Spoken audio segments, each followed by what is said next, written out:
Use மோஷனை தடுக்கக்கூடிய மருந்துகளை தான் ஆன்டி டயரியல் அப்படின்னு சொல்லுவாங்க. இதில் என்னென்ன மெடிசன்லாம் இருக்குது அப்படின்னு பார்த்தீங்கன்னா, லோப்ராமைட், lactobacillus, ரசிகாடோட்ரில்.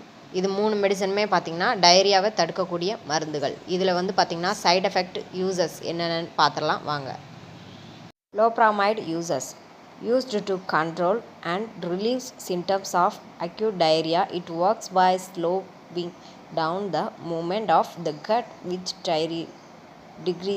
decreases the number of bowel movements and makes the stools watery. அப்படின்னா என்ன, நம்ம வந்து தமிழில் நான் வந்து உங்களுக்கு சொல்கிறேன், உங்களுக்கு புரியும்.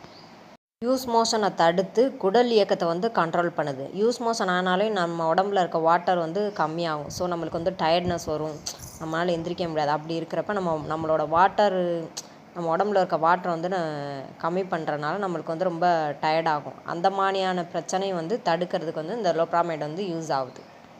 லோப்ராமைட் சைடு எஃபெக்ட் என்னென்னு பார்த்தீங்கன்னா, வாமிட்டிங், ஸ்டொமக் பெயின், வாந்தி, வயிற்று வலி.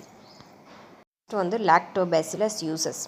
இது வந்து பார்த்திங்கன்னா நம்ம உடம்புல இருக்க நல்ல பாக்டீரியாக்களை வந்து அதிகப்படுத்தி நம்ம குடலை வந்து ரொம்ப ஆரோக்கியமாக வச்சுக்குது. யூஸ் மோஷனையும் தடுக்குது இந்த லாக்டோபேசிலஸ். சைடு எஃபெக்ட் என்னென்னு பார்த்துடலாம். வீக்கம், வாயு தொந்தரவு. ரசிகாடோட்ரில் யூசஸ் என்னன்னு பார்த்தீங்கன்னா, நம்ம உடம்புல இருக்க நீரை வந்து சுரக்க விடாமல் தடுத்து நிறுத்தி யூஸ் மோஷனை வந்து கண்ட்ரோல் பண்ணுது. இதோட சைடு எஃபெக்ட் என்ன அப்படின்றதையும் பார்த்துடலாம். தோல் அலர்ஜி, தலைவலி.